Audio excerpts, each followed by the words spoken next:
Les Américains ont peur de la Chine, non pas à cause de ce que fait la Chine, ni même à cause de ses SUV plus efficaces ou de ses infrastructures. Les États-Unis craignent la Chine parce qu'elle existe. C'est l'exemple le plus pur d'angoisse existentielle. Le mot approprié est effroi. En d'autres termes, c'est la Chine, par son succès même et son existence, qui remet en cause cette sorte d'hypothèse fondamentale de l'identité collective américaine. Que nous sommes supérieurs, exceptionnels.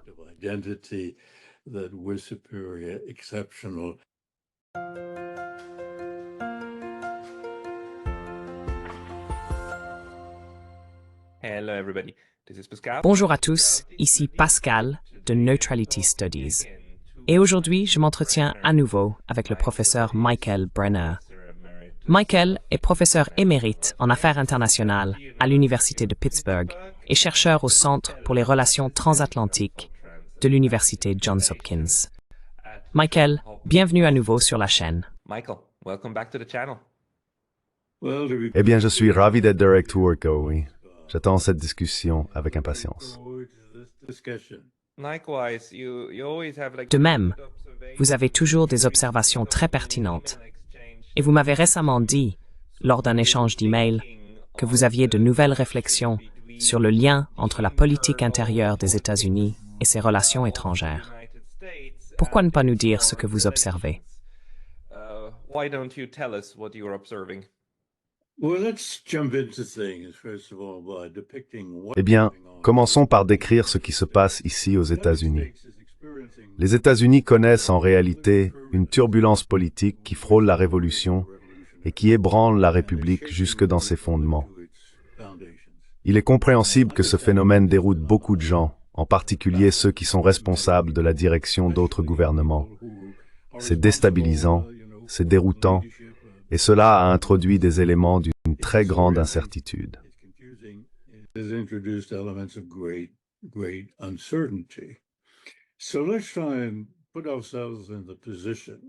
Essayons donc de nous mettre à la place de ces dirigeants et supposons qu'ils sont des personnes raisonnables, rationnelles, ancrées dans la réalité et non prisonnières de leurs propres dogmes et visions stéréotypées de l'Amérique et du reste du monde.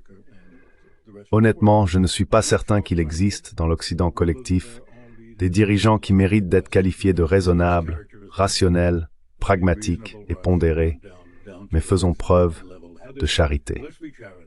Et si cela met à l'épreuve notre crédulité, pensons à d'autres dirigeants qui le sont assurément, comme M. Poutine à Moscou et M. Xi à Pékin.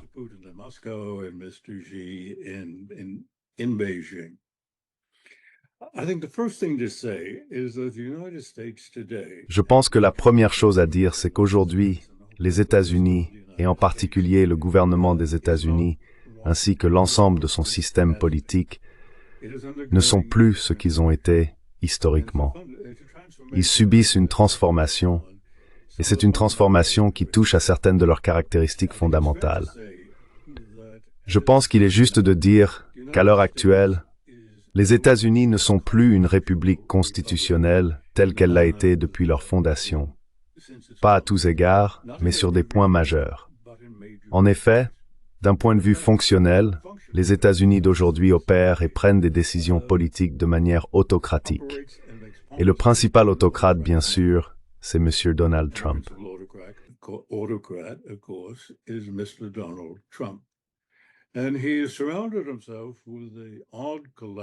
Et il s'est entouré d'une collection étrange de proches. Certains d'entre eux sont, pour être francs, des excentriques, des originaux et des marginaux qui n'ont aucune qualification réelle pour occuper de hautes fonctions. Quoi qu'il en soit, il n'est pas seulement le décideur ultime, mais ce sont ses impulsions, ses propres besoins et motivations personnelles qui déterminent le comportement du gouvernement des États-Unis, tant sur le plan intérieur qu'à l'étranger. Donc, je pense qu'il y a plusieurs choses à garder à l'esprit en se posant la question: comment un autre pays, un autre gouvernement fait-il face à cette situation? Parce que la présence des États-Unis dans le monde reste prédominante.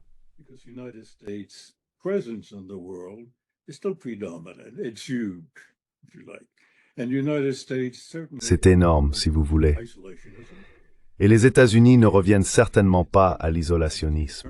Ils continuent à percevoir leurs intérêts et à avoir des préoccupations dans pratiquement tous les coins du globe. Ils se considèrent comme ayant le droit d'agir, d'intervenir et d'influencer ce qui se passe dans chaque région du monde. Donc je pense que la première leçon est la suivante. N'assumez pas que les États-Unis reviennent à une forme d'isolationnisme. Un néo-isolationnisme n'est pas le cas.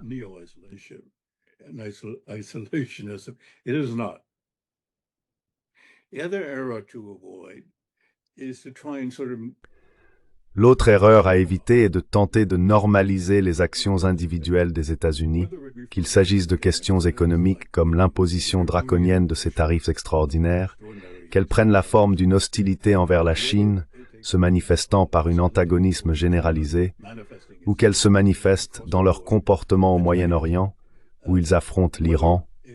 Nous pourrons y revenir plus tard, et se sont liés, comme l'ont fait les précédentes administrations américaines, au gouvernement israélien, soutenant pleinement les mesures les plus extraordinaires et draconiennes qu'il prend, y compris le génocide à Gaza qui s'étend désormais par le nettoyage ethnique en Cisjordanie, ainsi que des actions militaires en Syrie, au Liban, etc.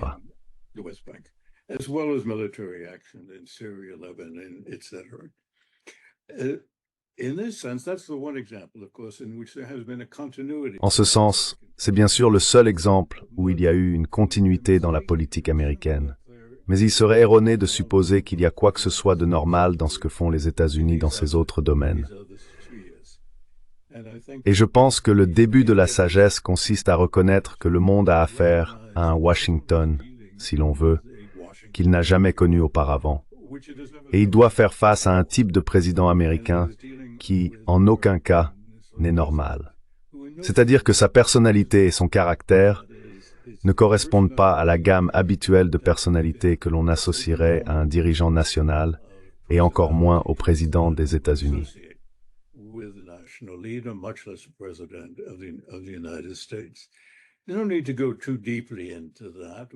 Vous n'avez pas besoin d'entrer trop dans les détails à ce sujet, mais en réalité, M. Trump a été qualifié par des psychiatres de narcissique clinique, une forme particulière de narcissisme appelée narcissisme malin. Cela se manifeste par sa manière caractéristique d'intimider, de harceler, un égocentrisme et une autosuffisance totale, ainsi qu'une incapacité totale à faire preuve d'empathie ou même à comprendre les motivations, la pensée ou les intérêts des autres parties. Voilà la réalité. Nous pourrons ensuite discuter de ce que cela signifie concrètement, à la fois en ce qui concerne les initiatives individuelles de la politique étrangère américaine et plus généralement en ce qui concerne la conception du monde de cette administration ou de ce président et la façon dont elle entend agir et agit dans le monde.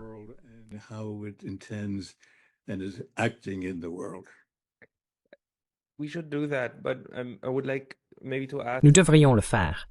Mais j'aimerais vous demander comment vous percevez la continuité de la politique étrangère américaine. Parce qu'il existe deux écoles de pensée à ce sujet. L'une affirme que Donald Trump est l'inverse de l'administration Biden, qu'il est complètement différent et qu'il adopte en réalité une approche totalement nouvelle, surtout en ce qui concerne la Russie, et qu'il souhaite véritablement reconfigurer la politique étrangère américaine vers quelque chose qui puisse coexister avec les Russes. Lors de son discours d'investiture, Donald Trump a déclaré que les États-Unis, ou son administration, seraient jugés sur les guerres qu'ils auraient terminées et celles dans lesquelles ils ne se seraient pas engagés, et ainsi de suite.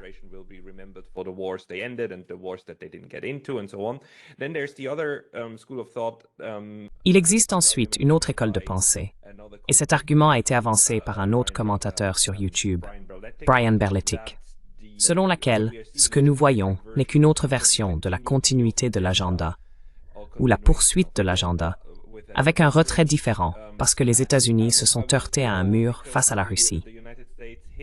L'idée initiale de démanteler la Russie n'a pas fonctionné. Donc on se retire, on se réarme, puis on recommence. Et ce que nous voyons, c'est simplement le cycle. Nous sommes à une autre étape du cycle. Et c'est ce que produit le système américain.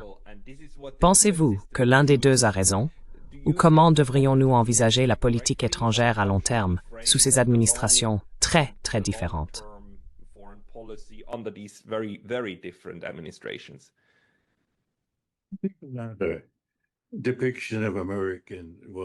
La description de l'attitude américaine actuelle envers ses relations extérieures est de loin la plus précise.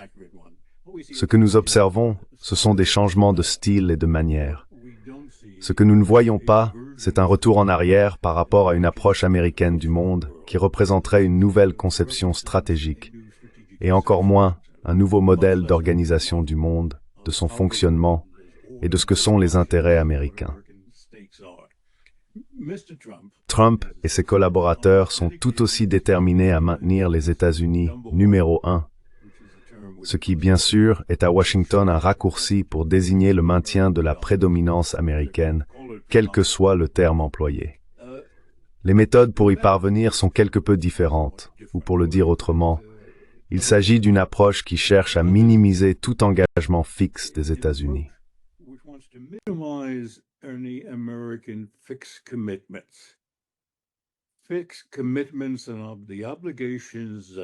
Les engagements fixes et les obligations qui en découlent sont une abomination pour quelqu'un comme M. Trump, à la fois parce qu'il est Donald Trump et parce qu'un narcissique clinique résiste à toute forme d'engagement formel, qu'il soit juridique, qu'il soit conclu au niveau international sous la forme d'un traité, qu'il implique des promesses et des obligations, car cela est contraignant. Et l'impératif pour un narcissique est d'avoir une liberté d'action totale afin d'écarter tout ce qui remet en cause ou menace cette image de soi exaltée et tout ce qui limite leur capacité à faire tout ce qu'ils se sentent poussés à faire dans le monde pour satisfaire cet ego énorme et démesuré, pour se mettre en avant, pour rehausser leur statut, peu importe. Ainsi, lorsque les gens parlent de néo-isolationnisme, il ne s'agit pas vraiment d'isolationnisme.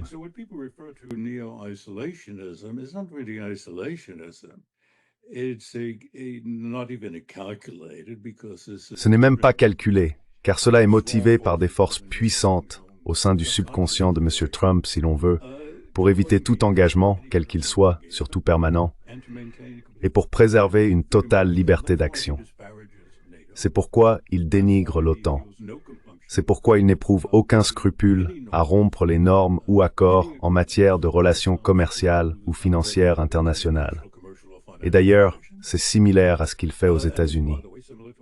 La plupart de ces décrets présidentiels, les plus en vue, qui font toujours la une des journaux, sont illégaux et ou inconstitutionnels.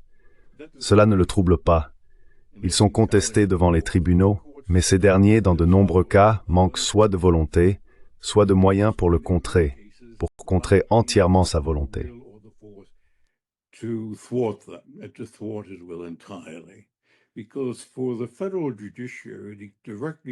Parce que pour que le pouvoir judiciaire fédéral confronte directement le président des États-Unis, cela conduit inévitablement à une crise constitutionnelle, et il souhaite éviter cela. Ce n'est pas l'administration, la Maison-Blanche, c'est l'autorité judiciaire. Et bien sûr, la Cour suprême elle-même s'est montrée excessivement favorable à Trump, au mouvement MAGA, etc. Par conséquent, les tribunaux de district fédéraux et les cours d'appel n'ont pas la marge de manœuvre que la Cour suprême peut leur accorder pour les encourager à affronter et à contester les actions de l'exécutif qui violent la loi ou semblent violer la loi ou la Constitution. Mais ce schéma se manifeste alors à l'étranger. Bien sûr, c'est d'une certaine manière une exacerbation, une accentuation d'une tendance générale de la politique étrangère américaine.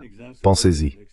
Au cours des 25 dernières années, combien de traités internationaux les États-Unis ont-ils dénoncés, abrogés ou violés?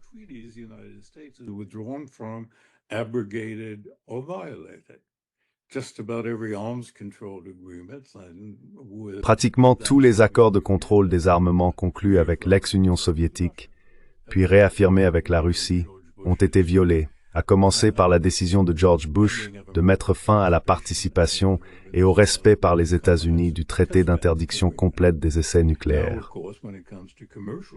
Aujourd'hui, bien sûr, en ce qui concerne les relations commerciales, L'administration Trump ignore totalement les engagements inscrits dans les articles qui constituent l'Organisation mondiale du commerce, laquelle, à toute fin utile, est morte.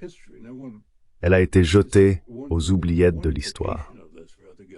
L'une des conséquences pour les autres gouvernements, c'est qu'on ne peut absolument pas faire confiance aux États-Unis. On ne peut pas se fier à la parole de Donald Trump. Il change d'avis selon ce qui le motive, tant sur les questions intérieures qu'à l'étranger, et ce avec une parfaite sérénité.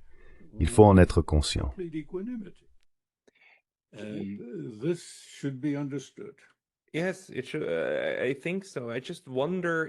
Oui, je le pense. Je me demande simplement si je pense que ce que vous énumérez ici est correct. Mais la propension des États-Unis à enfreindre leurs propres règles, leurs propres promesses et accords, est, comme vous l'avez dit, si ancienne. Le problème, c'est qu'en particulier les Européens, et les Japonais aussi, ont historiquement eu beaucoup de mal à voir cela, ce qui explique pourquoi ils ne comprennent toujours pas quand la Russie dit « On nous a menti encore et encore et encore ». Ils pensent « Oh non, vous avez tous ces traités, et c'est vous qui les avez violés ».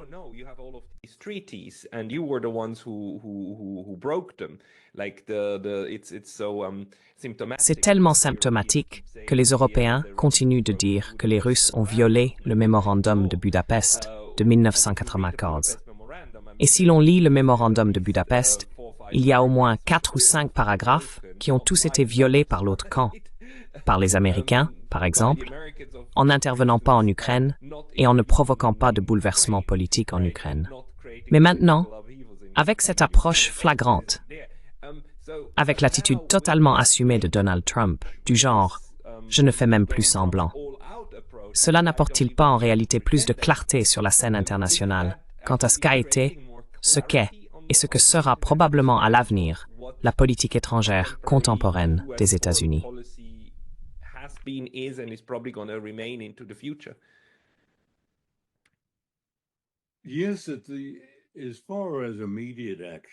Oui, en ce qui concerne les actions immédiates et celles qui ont des effets concrets sur les partenaires et alliés des États-Unis.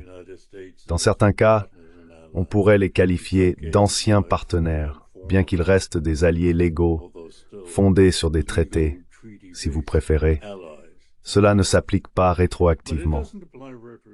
En ce qui concerne le récit de base sur lequel tous les gouvernements occidentaux se sont accordés à propos de la Russie, par exemple, il est toujours partagé par les Européens de l'Ouest et vraisemblablement, je crois, par le Japon également. Et bien sûr, comme vous l'avez suggéré, c'est une vision de l'histoire tout à fait extraordinaire. Et pourtant, elle n'est pas sérieusement remise en question parmi les classes politiques, et certainement pas parmi les élites politiques, que l'on parle de la Grande-Bretagne, de la France, de l'Allemagne, de la Scandinavie, ou de n'importe quel pays d'Europe occidentale, à l'exception de l'Irlande et de l'Espagne.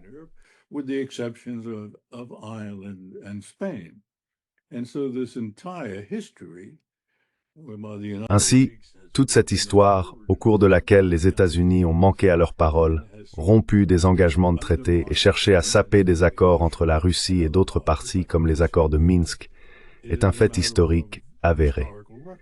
Mais les Européens, les dirigeants d'Europe occidentale, refusent de le reconnaître. On se retrouve donc dans cette situation étrange où ils ont, disons, nettoyé leurs lunettes et perçoivent les États-Unis à travers leurs dispositions unilatérales, leur égocentrisme, si l'on veut, et leur intérêt décroissant à créer des biens collectifs, des biens publics pour le système mondial, dès lors qu'il devient évident que d'autres pays pourraient en bénéficier, et que les États-Unis se privent ainsi de certaines occasions d'exercer pleinement leur puissance.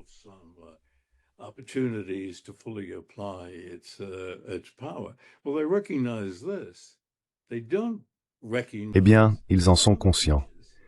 Mais ils ne reconnaissent pas certains autres aspects de leur environnement, comme les relations avec la Russie, qui exercent une pression tout aussi forte et nuisent tout autant aux intérêts européens que la zone de terreur de Trump. Voir l'Europe occidentale se préparer à une guerre avec la Russie suggère que ces personnes vivent dans un monde imaginaire, totalement déconnecté de la réalité. C'est donc comme si une partie de leur vision mentale, si l'on veut, s'accordait avec la réalité, tandis que d'autres dimensions en étaient manifestement très éloignées.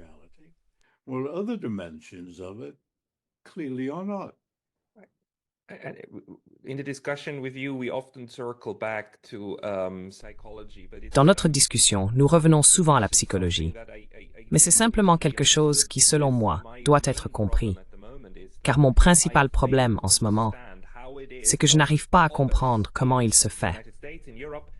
Comment d'autres aux États-Unis, en Europe, n'arrivent pas à comprendre la psychologie, la réalité de ce qui se passe concernant la manière dont les États-Unis, dans le discours général, y compris dans les médias traditionnels, se présentent. Comment se fait-il qu'il soit bien connu, bien compris et absolument évident que les États-Unis possèdent toutes ces bases militaires partout en Europe et au Japon? C'est parfaitement clair, non? Il n'y a aucun doute là-dessus. Et pourtant, en même temps, les États-Unis continuent de parler de sécuriser ces bases, n'est-ce pas?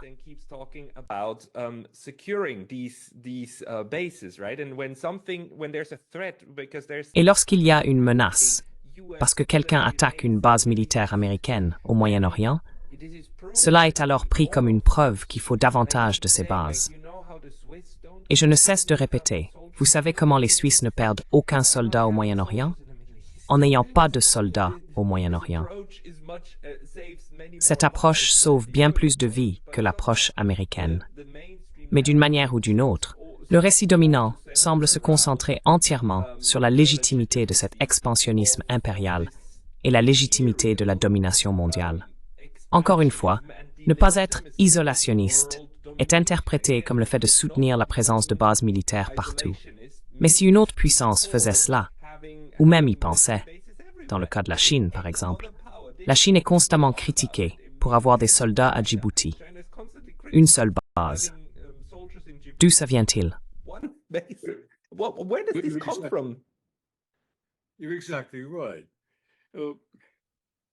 Vous avez tout à fait raison.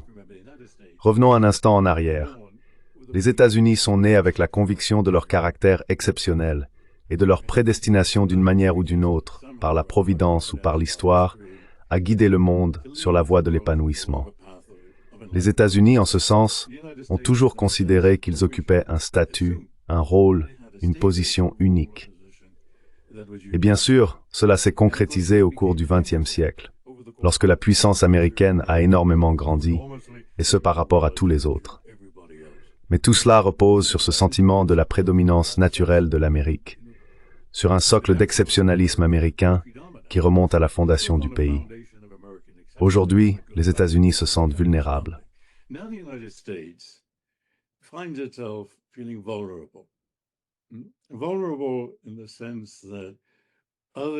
Vulnérables dans le sens où d'autres parties, et la Chine en particulier, se montrent manifestement comme une menace pour cette conception fondamentale de l'exceptionnalisme et de la supériorité américaine. Et c'est très difficile à accepter pour les Américains, tant en termes de realpolitik stratégique qu'en termes d'identité nationale. Et je peux vous assurer que M. Trump et l'ensemble des personnes dont il s'est entouré partagent cette conviction tout aussi profondément que d'autres administrations. Mais qu'est-ce que cela signifie? Venons-en un instant à l'Ukraine et à la Russie. Pourquoi avons-nous assisté à un revirement de la politique déclaratoire américaine? Ce qui est bien le cas, n'est-ce pas? M. Trump, lors de la campagne, était censé dire « oui, les Russes ont des arguments », n'est-ce pas?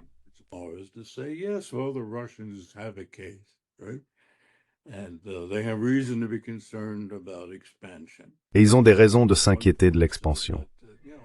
Et même à un moment donné, il a dit que, vous savez, la direction ukrainienne porte la plus grande part de la responsabilité du déclenchement du conflit. Tout cela est vrai. Il n'a cependant pas répété ces propos depuis son investiture. D'où cela vient-il? Est-ce fondé sur une compréhension profonde de l'histoire récente? Non. Trump est un ignorant au sens littéral du terme. Il a une compréhension très superficielle, limitée et partielle de ce qui se passe dans le monde. Il ne lit pas, il n'écoute pas. Sa vision du monde est façonnée par des images simplistes, des images de bande dessinée, des stéréotypes, etc.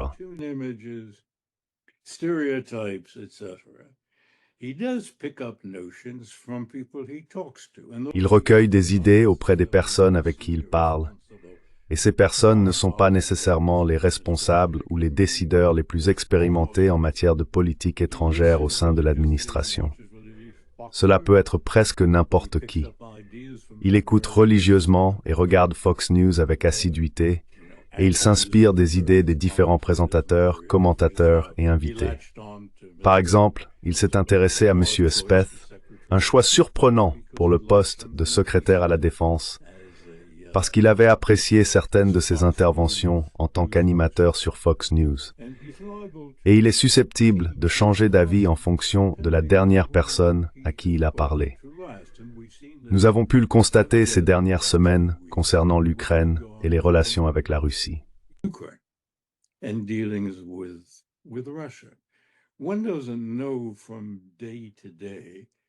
On ne sait pas d'un jour à l'autre quelle est exactement la position, l'attente ou la conception américaine d'un résultat souhaitable. Ce que nous avons vu, ce sont plusieurs plans vaguement esquissés, tous centrés sur l'idée d'un cessez-le-feu. Pourquoi pousse-t-il pour un cessez-le-feu?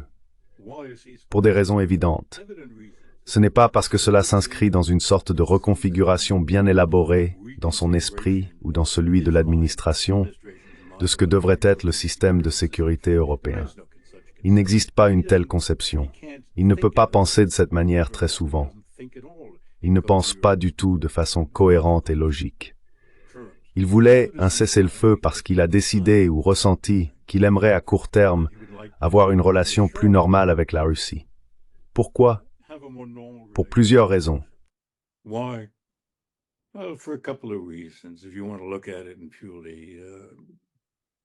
Si l'on veut l'examiner en termes purement rationnels, lui, comme la plupart de Washington et de la communauté de la politique étrangère américaine, est obsédé par la Chine. Ils veulent s'y concentrer. Ce que cela signifie, bien sûr quand on y réfléchit, est très difficile à dire. Déplacer des forces militaires, anticiper une guerre totale avec la Chine. Bien sûr, le Pentagone et d'autres en parlent beaucoup. C'est désormais un document officiel américain, clairement énoncé dans la dernière revue de défense, que la Chine est la principale menace pour la sécurité des États-Unis et que les États-Unis doivent se préparer à la possibilité d'une guerre totale avec la Chine avant la fin de la décennie. Mais les États-Unis n'ont pas d'énormes forces immobilisées en Europe qu'ils pourraient transférer dans le Pacifique. Maintenant, on pourrait dire, d'accord, alors quel est le deuxième?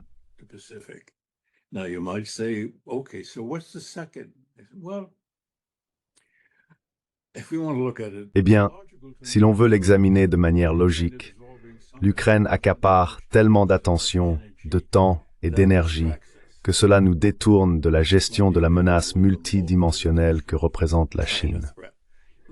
Même si j'ai toujours trouvé ce genre d'argument quelque peu irréaliste, avec les vastes ressources organisationnelles et bureaucratiques dont dispose le gouvernement des États-Unis, il pourrait s'occuper de deux sujets de préoccupation, tout comme il l'a fait pendant la Seconde Guerre mondiale, alors qu'il disposait de ressources organisationnelles et gouvernementales bien plus limitées. Je pense que la principale raison, mais l'autre raison, qui est probablement la raison principale pour laquelle Trump a trouvé relativement facile de changer de cap dans sa gestion de la Russie, c'est qu'il a un grand respect pour Vladimir Poutine.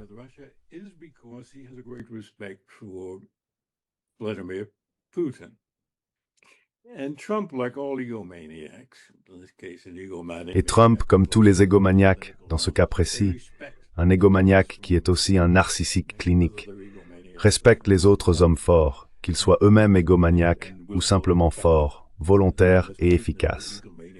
Car après tout, M. Poutine n'est pas un égomaniaque. Je veux dire, il incarne, si l'on pense en termes psychologiques, la sobriété et le sérieux.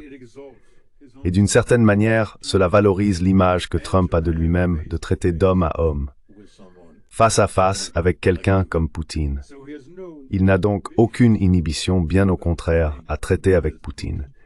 Et il a une disposition positive à le faire, convaincu que Poutine est un homme avec qui il peut discuter et conclure un accord.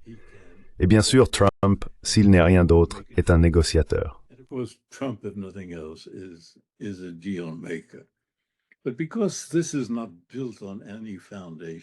Mais comme cela ne repose sur aucune base solide, ni sur une conception stratégique, il propose une formule qui est totalement inacceptable pour les Russes.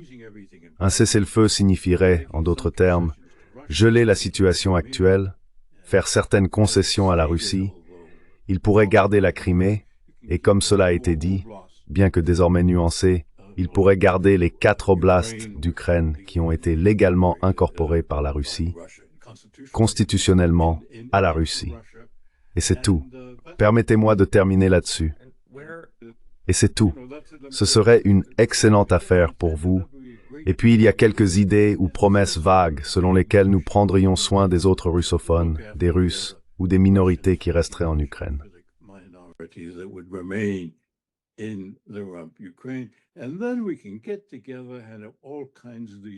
Et puis nous pourrons nous retrouver et conclure toutes sortes d'accords commerciaux.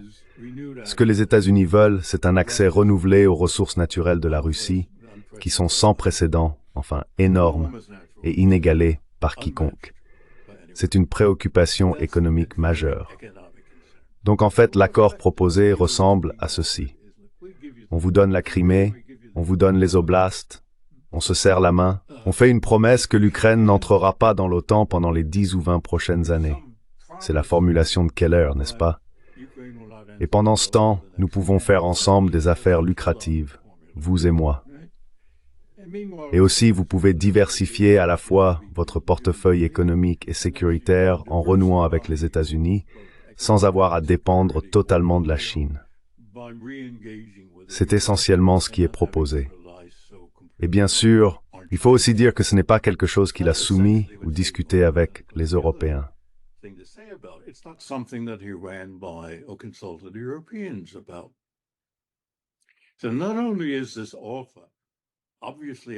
Non seulement cette offre est manifestement inacceptable pour les Russes, mais elle est loin d'être acceptable pour les partenaires européens des États-Unis, dont l'acquiescement et l'accord seraient nécessaires pour que cette proposition ait ne serait-ce qu'un semblant de légitimité. Ce n'est donc pas de la diplomatie. Ce n'est pas une politique cohérente. Cela n'a absolument aucun sens, ni aucune logique. C'est un comportement typique de Trump. Et pourtant, on voit des analystes, des commentateurs et d'autres dirigeants politiques débattre sans fin de ce qui se passe réellement dans la tête de Trump. Est-ce une nouvelle conception stratégique? Quelle est la raison fondamentale sous-jacente? Y a-t-il vraiment une réflexion sophistiquée derrière tout cela? Et il n'y en a pas. En ce qui concerne le processus, son administration ne délibère pas. Il ne rencontre même pas ses principaux conseillers pour examiner les options et élaborer une stratégie, ainsi que des actions tactiques individuelles qui pourraient en découler. Son gouvernement ne fonctionne pas de cette manière.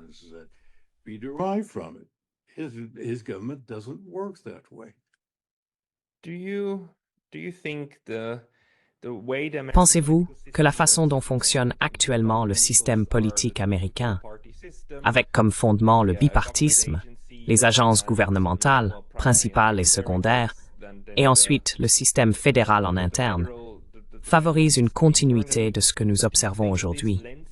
Ou bien prévoyez-vous un point de rupture où les États-Unis devront nécessairement changer parce que le système s'effondre? Vous savez, un peu comme l'Union soviétique s'est effondrée, parce que le modèle soviétique, le système soviétique, n'a pas réussi à contenir les forces qui l'ont miné de l'intérieur, en particulier le nationalisme, n'est-ce pas?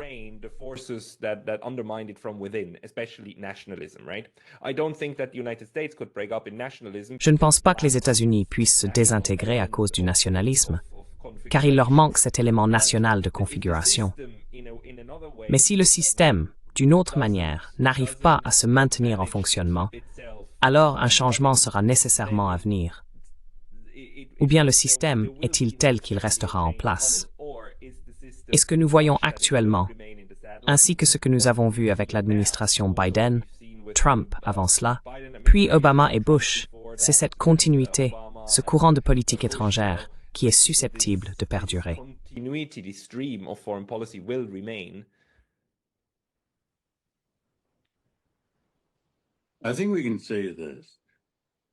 Je pense que l'on peut dire ceci. Le système américain, aujourd'hui à l'heure actuelle, a subi des blessures graves dont il ne se remettra jamais complètement. Autrement dit, le système politique des États-Unis, tel que nous l'avons connu, ne sera pas restauré. La question est de savoir si nous obtiendrons une approximation de ce que nous avions ou si nous allons vivre dans un état de désordre politique. Ce sont là les deux possibilités. C'est intéressant, et il est très difficile de parier sur l'une ou l'autre. Mais en ce qui concerne les comparaisons entre ce qui se passe aux États-Unis et ce qui aurait pu se passer en Union soviétique ou ailleurs, il existe peut-être 3 sources d'où pourraient émerger des forces destructrices menaçant la viabilité d'un système politique. Premièrement, une source extérieure, une guerre, une grande guerre, que l'on perd ou que l'on ne peut soutenir, comme la Première Guerre mondiale et ce qu'elle a signifié pour la Russie impériale. Ou cela peut venir de forces qui émergent de la société elle-même, sous quelque forme que ce soit. Cela peut être une révolution radicale, la Révolution française, la Révolution russe.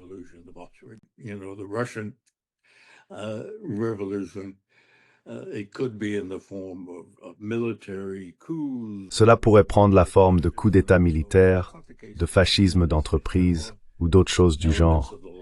Ce n'est pas le cas aux États-Unis. Il existe des éléments du dernier, mais ce ne sont pas les plus graves. Le troisième point, et ce n'est pas tout à fait unique, c'est extrêmement rare, et je pense que c'est ce qui s'est produit aux États-Unis, non seulement au cours des 100 derniers jours ou des 9 dernières années, mais cela a commencé bien plus tôt. C'est la dégénérescence de l'intégrité et de la simple compétence de ces élites politiques. En d'autres termes, le désordre qui a été généré dans le système politique américain vient d'en haut, soit par des actes de non-assistance. Ce que je soutiendrai remonte à Barack Obama et à son incapacité à comprendre comment la grande panique financière de 2008 et 2009 a généré des forces ou des mécontentements populaires auxquels il fallait répondre.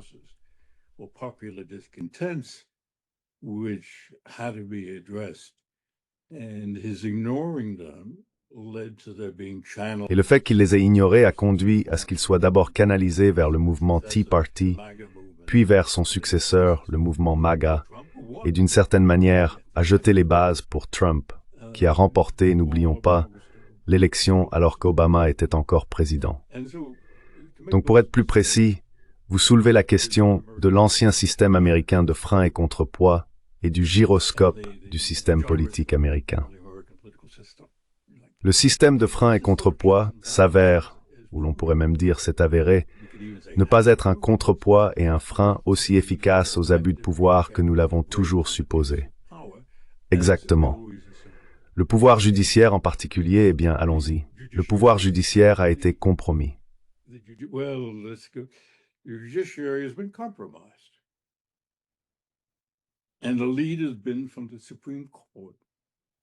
Et l'impulsion est venue de la Cour suprême, qui a fait des choses tout à fait extraordinaires, déclarant qu'un président peut commettre n'importe quel crime imaginable sans pouvoir être poursuivi.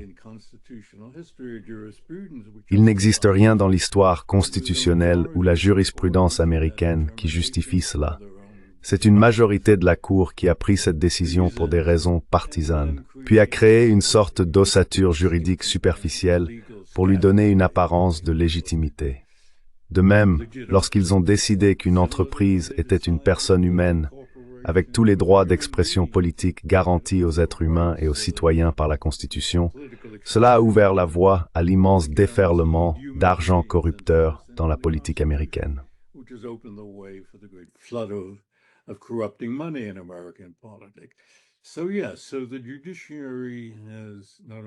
Oui, le pouvoir judiciaire n'a pas seulement été défaillant, il a aussi ouvert des brèches dans le système et n'a certainement pas servi de contrepoids aux abus. Ce qui se passe dans les États est lié à d'autres questions, comme les systèmes judiciaires des États. Deuxièmement, le Congrès. Eh bien, le Congrès présente aujourd'hui 2 caractéristiques qui sont uniques dans l'histoire américaine. Premièrement, les républicains au Congrès agissent et votent en bloc. Ils votent exactement comme les membres du Soviet suprême votaient autrefois en Union soviétique. Peu importe la question qui se pose aujourd'hui à la Chambre des représentants en particulier, quoi qu'il arrive, 221 députés vont voter comme Trump le souhaite, ou peut-être qu'un ou deux feront défection. Et donc, même s'ils n'ont qu'une majorité très mince, je crois qu'il n'y a que 4 sièges d'écart entre eux et les démocrates, n'est-ce pas?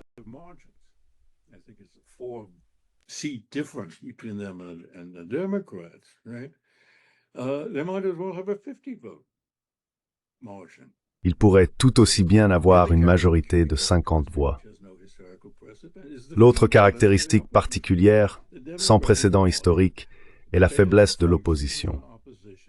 Le Parti démocrate fonctionne à peine comme une opposition, alors même que le président abuse quotidiennement de son autorité et remet en question l'intégrité et la viabilité du système politique américain.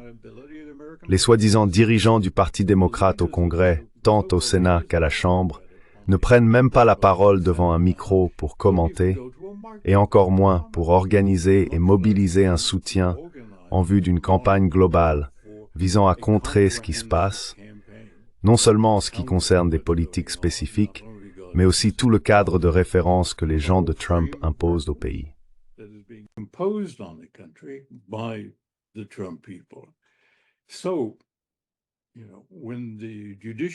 Donc, vous savez, lorsque le pouvoir judiciaire est compromis et que le Congrès, pour les 2 raisons que j'ai mentionnées, est inefficace, cela ouvre la voie au type d'abus autocratique que nous observons actuellement et que nous verrons au cours des 4 prochaines années. Ce qu'il restera de la République constitutionnelle américaine dans 4 ans est donc une question ouverte.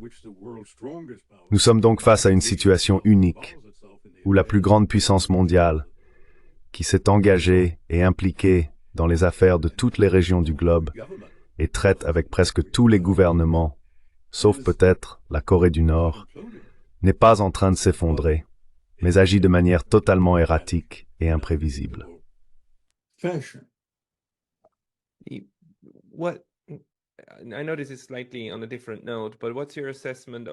Je sais que c'est un peu hors sujet, mais quelle est votre analyse du facteur israélien dans la politique intérieure des États-Unis?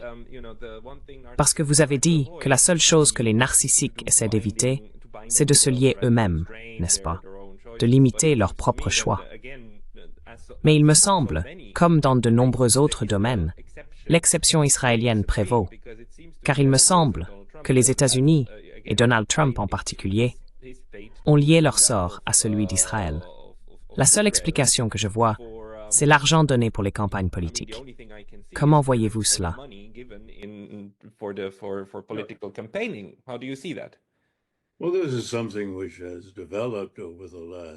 Eh bien, c'est quelque chose qui s'est développé au cours des 60 dernières années. Les États-Unis n'étaient pas le principal soutien d'Israël au moment de son indépendance. C'était vraiment la France. Tout cela a changé à partir des années 60. Israël est le partenaire principal dans cette relation. C'est lui qui dicte, les États-Unis suivent dans l'autre sens.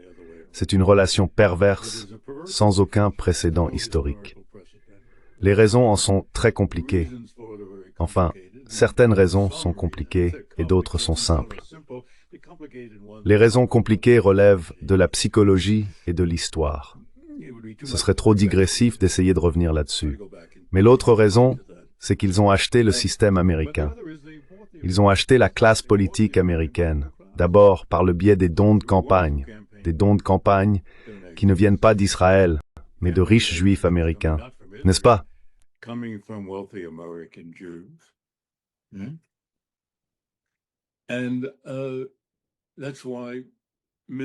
Et c'est pourquoi M. Netanyahou, en réalité un criminel de guerre inculpé, peut venir en toute sécurité aux États-Unis, être invité à s'adresser à une session conjointe du Congrès et recevoir 57 ovations debout lorsqu'il expose en substance les leçons tirées du livre de Josué qui mènent à et justifient le génocide des Palestiniens par Israël. Et 57 fois, le Congrès américain se lève et l'applaudit. Les démocrates ne se sont pas levés, même si la plupart d'entre eux soutiennent Israël tout aussi fermement. Enfin, certains l'ont fait, mais non, ils se sont levés. Je suis désolé, je pensais au discours inaugural de Trump. of Trump's inaugural address. Not inaugural, his address to Congress. Ce n'était pas un discours inaugural, c'était son discours devant le Congrès peu de temps après son élection. Non, tout le monde s'est levé, démocrates et républicains. En fait, jusqu'à ces dernières années, les démocrates étaient le parti favori du puissant lobby israélien, si l'on veut. C'est parce que beaucoup de milliardaires juifs fortunés ont toujours été nominalement démocrates, pour des raisons historiques. C'est une sorte d'héritage du New Deal et de ceux qui soutenaient la minorité juive aux États-Unis, à une époque où elle n'avait pas tout à fait le statut et la position qu'elle a aujourd'hui. Mais maintenant, vous savez, ils contrôlent complètement les deux partis.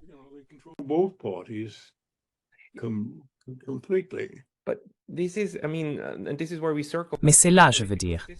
C'est là qu'on revient au système politique. Parce que je veux dire, ce n'est pas propre au lobby sioniste israélien, n'est-ce pas? Le phénomène selon lequel la politique américaine peut être légitimement, légalement, illégale, est fondamental dans le fonctionnement du système politique, n'est-ce pas? Par le biais du lobbying institutionnalisé, il y a le lobby israélien, mais il y a aussi le lobby des armes. Il y a bien sûr le complexe militaro-industriel, qui est un immense système où l'argent achète l'influence politique, en fait dans plusieurs directions. Et cela fait partie intégrante du fonctionnement des choses. Surtout si l'on compare cela au fait que le capital ne peut pas acheter le processus politique en Chine. Ce n'est pas, je veux dire, Vladimir Poutine a éradiqué cette influence des oligarques en Russie. C'était l'une des principales choses contre lesquelles il s'est battu ces 20 dernières années. Le système américain, c'est en somme la politique de l'argent.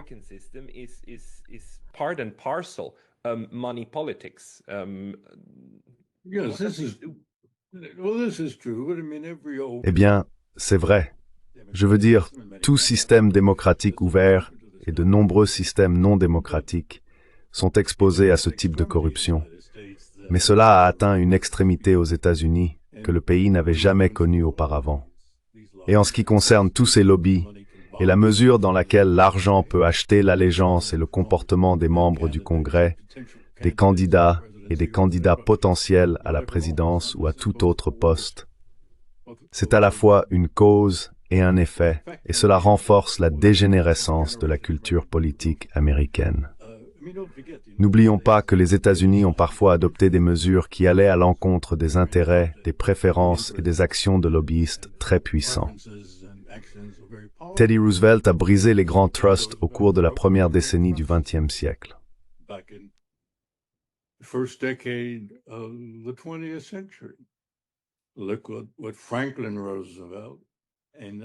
Regardez ce qu'a fait Franklin Roosevelt, un autre renégat, si vous voulez, de la soi-disant classe dirigeante. Bien qu'aucun des deux, ni lui ni Teddy Roosevelt, n'ait été capitaliste, tous deux étaient d'origine néerlandaise et remontent à la colonisation néerlandaise du XVIIe siècle dans l'État de New York, si vous voulez. Donc c'est possible. Regardez, il y a eu la révolution des droits civiques et la législation qui en a découlé, malgré l'influence extraordinairement puissante et disproportionnée des représentants et sénateurs du Sud dans les années 1960. Cela s'est produit en réponse, certes à l'agitation, mais aussi parce que les personnes qui avaient le plus de responsabilités aux États-Unis avaient également une certaine intégrité et un souci de l'intérêt national. Il y a toujours un exercice d'équilibre entre les intérêts locaux et les intérêts généraux, les intérêts privés et publics, si vous voulez.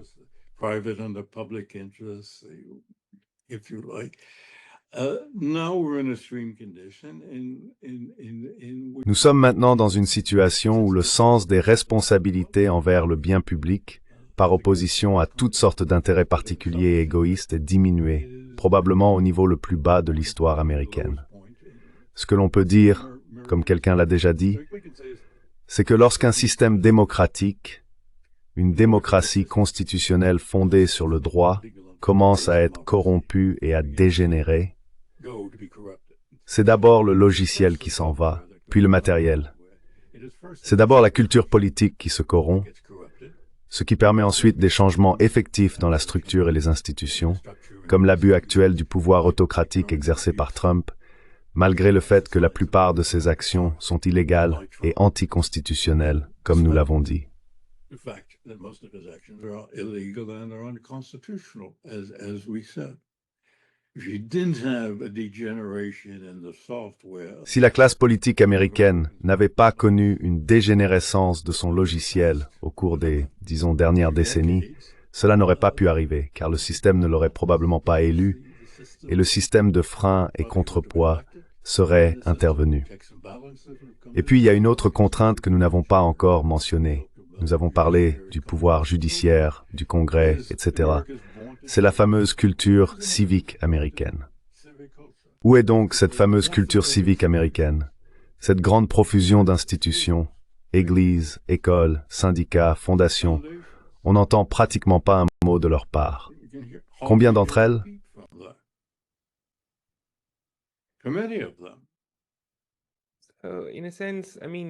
En un sens, votre analyse est que cette dégénérescence a tellement progressé qu'elle permet désormais à la situation politique actuelle d'exister, n'est-ce pas? State of politics to happen, right? right, and that current state of politics, En effet, et l'état actuel de la politique permet à un Trump d'exister et lui permet de s'en tirer avec ce qu'il fait. Donc, si nous comprenons cela en ces termes, pas comme des forces prédéterminées, pas comme des forces irrésistibles, cela n'était pas inévitable. Une grande part de la responsabilité et du blâme revient aux démocrates, aux administrations Clinton et Obama, à la direction démocrate au Congrès, et ainsi de suite. Mais rien n'est prédéterminé. C'est une interaction complexe entre des élites irresponsables, une population distraite et égocentrique, et la recherche de l'accumulation de richesses par de puissantes forces économiques qui, ensemble, nous ont menés à la situation actuelle. C'est pourquoi, comme je l'ai dit il y a un instant, il est très difficile d'imaginer que l'ancien système puisse se rétablir. La question est de savoir si nous survivrons en tant que démocratie constitutionnelle viable, pas seulement en tant que pays, mais en tant que démocratie capable d'agir de manière responsable, non seulement chez nous, mais aussi dans le monde.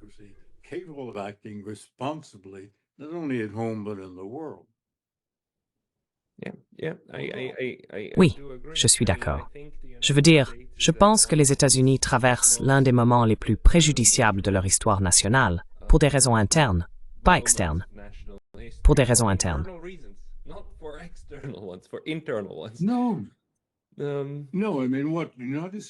Non, je veux dire quoi? Les États-Unis sont aujourd'hui fondamentalement plus en sécurité qu'ils ne l'ont jamais été. Même s'ils ne sont pas autosuffisants économiquement, rappelons-nous que l'industrialisation américaine dépendait du capital étranger, principalement britannique, au XIXe siècle, n'est-ce pas? L'économie américaine est, dans une certaine mesure, plus autosuffisante que probablement n'importe quelle autre économie aujourd'hui. Bien que la Chine cherche à réduire sa dépendance aux connexions extérieures pour des raisons liées à l'offensive des États-Unis contre elle. Mais l'économie américaine n'est pas réellement menacée par la Chine.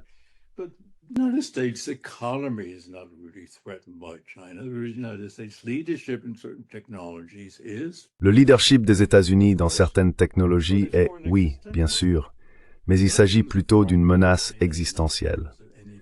Les Américains ont peur de la Chine, non pas à cause de ce que la Chine fait, ni même à cause de ses SUV plus efficaces ou de ses infrastructures. Les États-Unis craignent la Chine parce qu'elle existe. C'est l'exemple le plus pur d'anxiété existentielle. Le mot pour cela est l'angoisse. En d'autres termes, c'est la Chine, par son succès même et son existence, qui remet en cause cette sorte d'hypothèse fondamentale de l'identité collective américaine. Que nous sommes supérieurs, exceptionnels, que nous sommes nés pour être les premiers, et que nous le serons toujours. Et l'idée d'être, d'une manière ou d'une autre, ordinaire, est une abomination.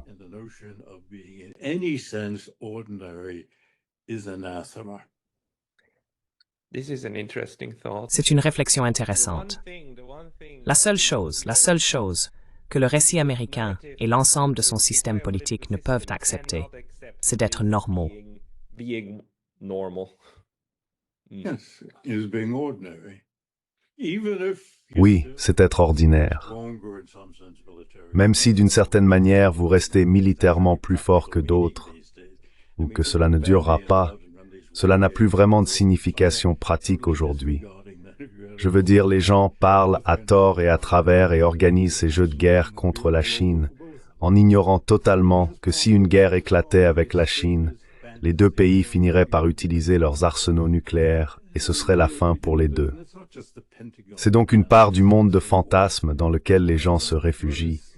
Ce ne sont pas seulement les planificateurs du Pentagone, mais aussi les généraux des think tanks et d'autres encore.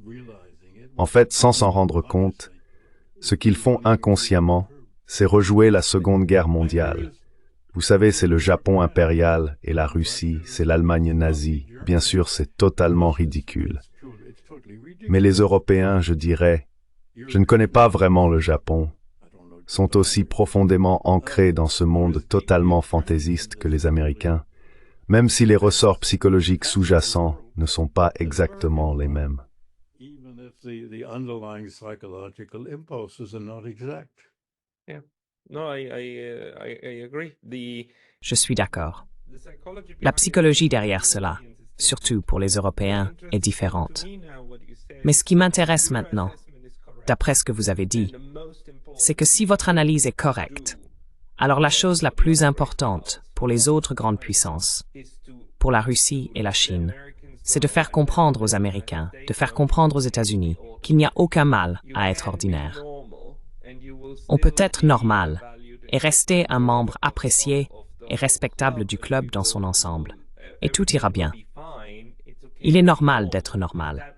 Si cela était compris, alors il y aurait peut-être une chance pour les États-Unis de lâcher prise sur ce point.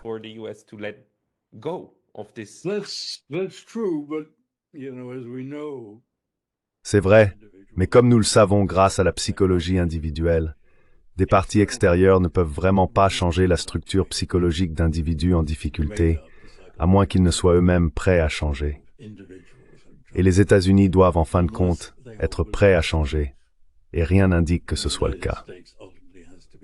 Maintenant, le dilemme, le grand dilemme, met tout le monde dans une impasse. Les États-Unis, pour ceux qui réalisent l'impasse dans laquelle nous nous sommes engagés, ou pire, une impasse très dangereuse. Le dilemme est comment réconcilier les États-Unis avec les nouvelles réalités. Pour les Européens, eh bien je ne sais pas. Je pense que les Européens, franchement, les élites politiques de l'Europe, sont une cause perdue.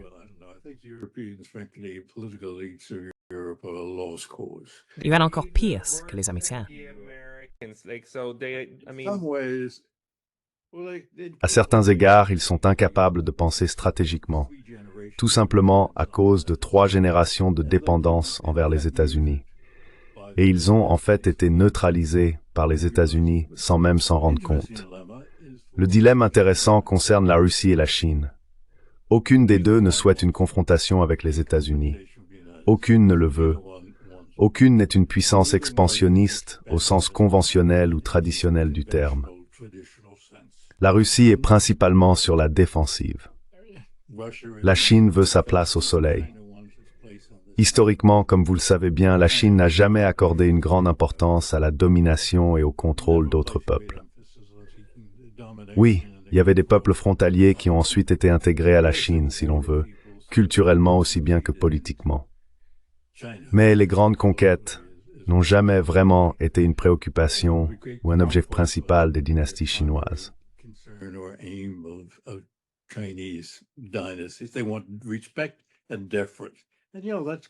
Ils voulaient du respect et de la déférence. Et vous savez, cela risque de vous attirer des ennuis et de la rivalité avec un pays comme les États-Unis, si vous voulez.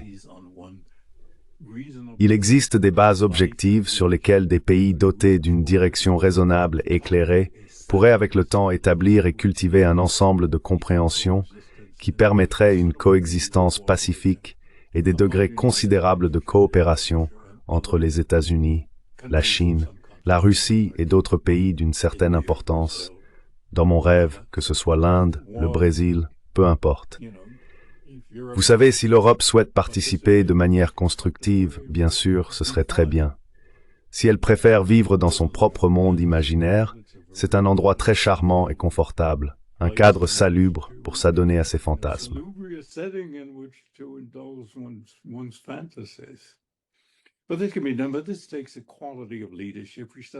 Mais cela exige une qualité de leadership qui n'existe nulle part en Occident. Rien. Cela n'existe pas.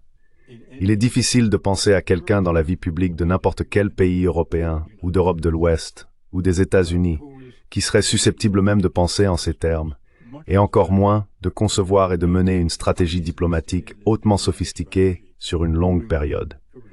Je pense à Xi, à Poutine, ou à K11 rencontrant un homologue. Et Poutine, en fait, propose exactement cela depuis son discours de Munich en 2007, mais il n'y a personne en Occident qui soit intellectuellement, émotionnellement ou politiquement capable de faire cela. Qui? Pouvez-vous donc suggérer quelqu'un, ou au Japon, même une personne qui n'est pas actuellement en fonction, ou un chef de gouvernement potentiel? Il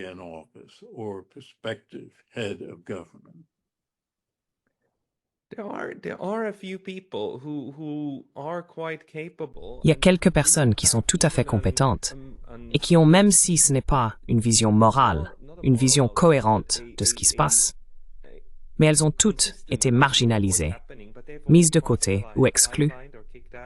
Je veux dire, nous avions cette formidable politicienne au Parlement européen, Claire Daly, qui a été une source d'analyse et de recommandations réalistes pour le Parlement européen. Elle a été exclue, tout comme son collègue Mick Wallace et d'autres.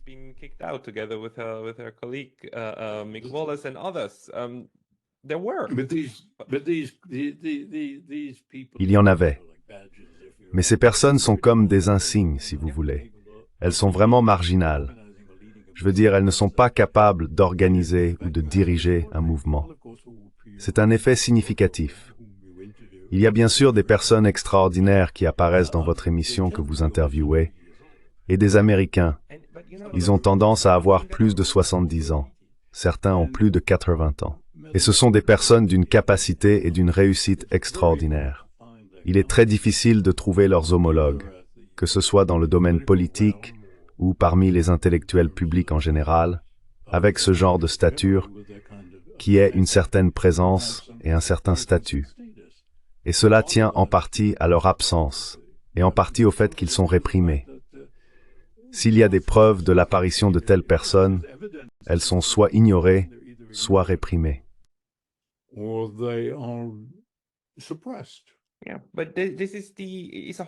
Mais c'est là une caractéristique d'un mot qui revient de plus en plus souvent sur ma chaîne, venant de différentes personnes. Kakistocratie. Une kakistocratie, le règne des moins compétents, se construit sur les bases d'un système qui marginalise et écarte toute personne compétente. C'est donc inhérent au système.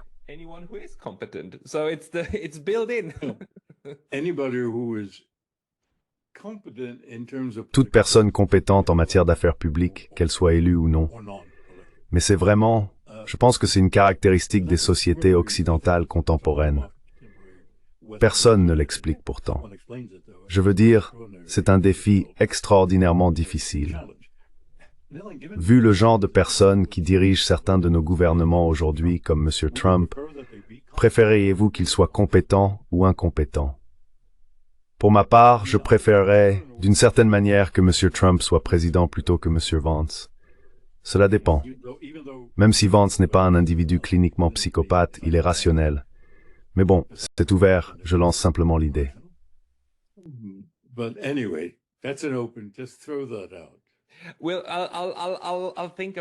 Eh bien, je vais y réfléchir.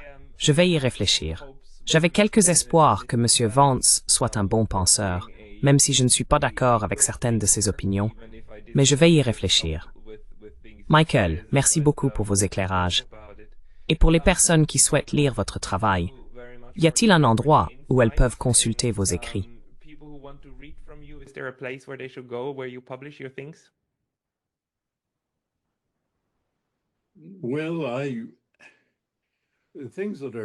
Eh bien, les choses que j'écris, et j'écris comme vous le savez, assez souvent, en fait jusqu'à récemment de façon hebdomadaire, je les envoie à une grande liste personnelle, et elles sont également reprises et publiées sur divers sites d'actualité électronique. S'il y a un moyen pour que les gens puissent me contacter, je serais ravi de les ajouter à la liste. Si vous pouviez transmettre mon adresse e-mail, ce serait suffisant. Mais je ne sais pas si c'est approprié ou non. Je vais effectivement le faire. Si quelqu'un souhaite entrer en contact et figurer sur la très utile liste de diffusion de Michael, veuillez m'envoyer un email et vous y serez ajouté. Oui, nous connaissons tous votre adresse email. Encore une fois, je vous remercie de m'avoir donné l'occasion d'aborder tant de préoccupations devant un public aussi attentif et d'avoir eu la liberté de m'exprimer librement et sans inhibition. Ce que vous faites est un service public remarquable.